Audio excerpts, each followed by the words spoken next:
Saya ingin bertanya kepada Dr. Campbell apabila dalam kitab Kejadian disebutkan ketika Kejadian menyebutkan mengenai banjir Nuh. Kejadian menyebutkan bahwa air menutupi permukaan bumi, semua ciptaannya dan semua gunung dan semuanya. Dan kitab Kejadian menyebutkan bahwa banjir menutupi gunung tertinggi, yaitu 15 kubik yang dalam bahasa Arab artinya 15 kaki. Anda tahu, Kadam, kita tahu bahwa gunung tertinggi di dunia bukanlah setinggi 15 kaki. Anda tahu, tingginya lebih tinggi dari 15 kaki. Jadi, bagaimana mungkin dalam kitab Kejadian disebutkan bahwa air menutupi semuanya, tiap gunung di muka bumi, dan yang tertinggi hanya 15 kaki?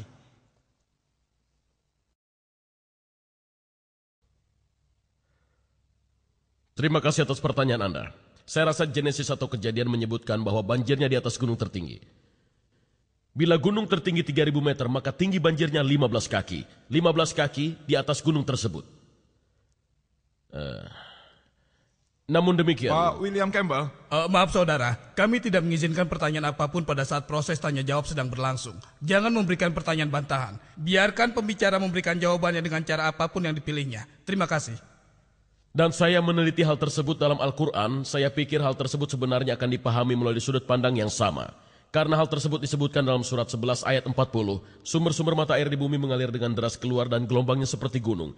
Dan kemudian disebutkan di tempat-tempat yang memberikan daftar nabi-nabi, tidak ada nabi sebelum Nuh. Dan saya juga mengetahui Adam barangkali adalah seorang nabi. Namun, jadi tidak ada satupun tempat yang menyebutkannya. Dan ya, saya juga tahu hal tersebut juga disebutkan dalam Al-Quran bahwa seluruh dunia tertutupi air. Baiklah saudara. Sekarang pertanyaan untuk Dr. Zakir Naik. Bisakah tolong letakkan mikrofonnya? Dr. Zakir, Anda menyebutkan bahwa terdapat... Maaf ya. Pertanyaan kedua itu datangnya dari mikrofon sebelah kanan saya. Untuk Dr. Zakir Naik. Baiklah. Anda mengatakan kalau Allah memantulkan cahaya dan dia tercipta dari cahaya. Saya tidak begitu paham mengenai hal itu. Baiklah kalau begitu, saya rasa saudara yang bertanya, ia tidak mengerti akan penjelasan saya pada argumen bantahan kepada Dr. William Campbell mengenai Nur dan Allah. Al-Quran menyebutkan dalam surat An-Nur 24 ayat 34 bahwa Allah, Nurus samawati wal ard, adalah pemberi cahaya langit dan bumi. Ia adalah cahaya. Arti cahaya dalam Al-Quran adalah cahaya pantulan atau cahaya pinjaman. Sehingga ia bertanya apakah Allah sekalipun harus meminjam cahaya. Bila Anda membaca ayat tersebut menyebutkan bahwa hal itu merupakan perumpamaan sebuah relung. Di dalam relung ada lampu. Lampu memiliki cahaya sendiri. Hal tersebut berarti Allah memiliki cahayanya sendiri, seperti cahayanya sendiri yang juga dipantulkan. Cahaya Allah Subhanahu wa Ta'ala kembali dipantulkan oleh Allah Subhanahu wa Ta'ala sendiri, seperti lampu halogen yang Anda lihat di sini. Lampu itu punya tabung. Lampu yang Anda maksud seperti siraj atau wahaj atau dia. Dan reflektornya sebagai munir atau nur, cahaya pinjaman atau pantulan cahaya. Tapi secara alamiah cahaya tersebut sebenarnya tidak mengacu pada cahaya yang secara fisikal yang Anda bicarakan. Itu adalah cahaya spiritual Allah. Namun seperti jawaban yang telah saya berikan pada Dr. William, karena waktu saya 5 menit saya akan gunakan. Dr. William telah memberikan jawaban mengenai Nuh alaihissalam. Saya adalah orang yang menggunakan pendekatan persetujuan dengan Injil dan pendekatan konflik Al-Quran. Karena kedua cara tersebut, alhamdulillah Al-Quran lolos dari tes itu. Bahkan bila saya sependapat dengan Dr. William, saya sependapat dengannya. Hal tersebut benar, banjir tersebut 15 kaki di atas gunung tertinggi. Hal ini disebutkan dalam Kejadian bab 7 ayat 19 dan 20 bahwa seluruh dunia tertutup air. Lebih lanjut lagi, bukti arkeologi menunjukkan pada kita, zamannya Nuh bila Anda menghitung dengan genealogi terjadi pada abad 21 hingga 22 sebelum Masehi. Bukti arkeologi menunjukkan bahwa dinasti ketiga Babylon dan dinasti ke-11 Mesir terjadi pada abad ke-21 dan 22 sebelum Masehi. Dan buktinya masih ada. Karena itu bukti arkeologi menunjukkan pada kita bahwa tidak mungkin bumi itu terbentuk. Daratan dan lautan terbentuk pada abad 21 dan 22 sebelum Masehi. Bagaimana dengan Quran? Pada Al-Quran, di poin pertama tidak menyebutkan tanggalnya. Apakah abad 21 sebelum Masehi atau 50 sebelum Masehi? Tidak ada tanggalnya. Poin kedua, tidak ada dimanapun dalam Quran menyebutkan seluruh dunia tertutup air. Al-Quran membahas tentang Nuh dan kaumnya dan orang-orangnya. Sekelompok kecil orang atau mungkin sekelompok besar orang. Bukti-bukti arkeologi menunjukkan para ahli arkeologi mengatakan bahwa kami tidak mempunyai alasan. Adalah mungkin bahwa bagian dunia tertutup air. Tapi hal tersebut tidak mungkin. Jadi alhamdulillah, Al-Quran cocok dengan penemuan-penemuan arkeologi terakhir. Tapi Injil tidak.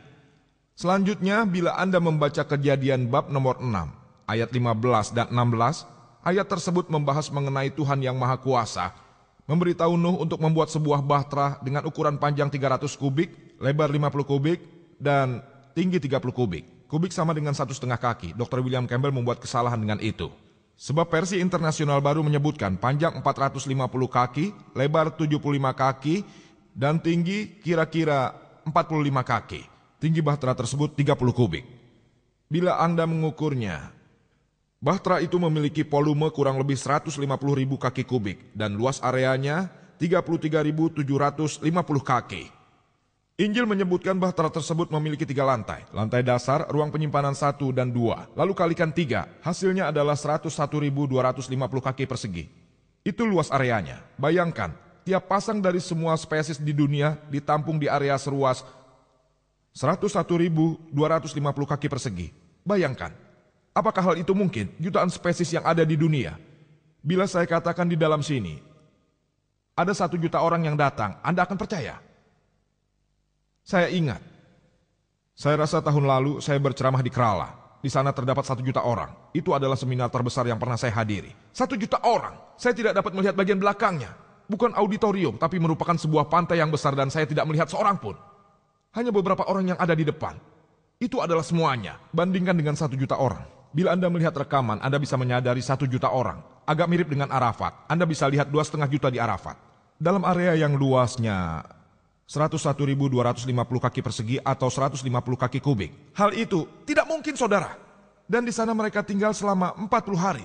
Makan dan buang air. Bila dikatakan 1 juta orang di tempat ini, apakah Anda akan percaya? Jadi secara ilmiah ada beberapa hal di mana terdapat kesalahan-kesalahan ilmiah yang jelas dalam Injil. Bisakah kita mendengarkan pertanyaan berikutnya untuk Dr. Campbell? Dari mic bagian belakang.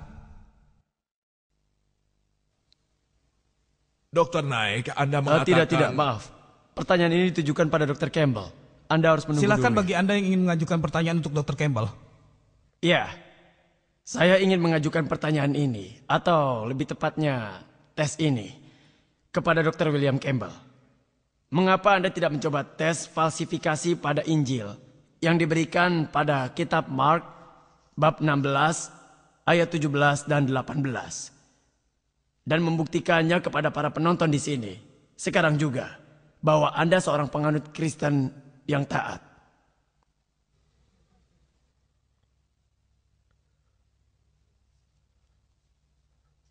Saya tidak setuju dengan interpretasi Dr. Naik. Tuhan, Yesus sendiri tergoda, dan setan berkata, "Bila engkau putra Tuhan, bebaskanlah dirimu dari gereja." Dan Yesus berkata, "Kau tidak akan menggoda raja atau Tuhanmu." Dan bila hari ini aku berkata, "Oh baiklah, aku akan yakin dan melakukan mujizat di hadapanmu, aku akan menggoda Tuhan." Nah, kawan saya, Harry Grantcliffe, dia telah berjanji untuk pergi. Jadi ia memutuskan untuk menepati janjinya dan mempercayai Tuhan untuk melaksanakan kehendaknya. Ini situasi yang berbeda. Saya tidak akan menggoda Tuhan.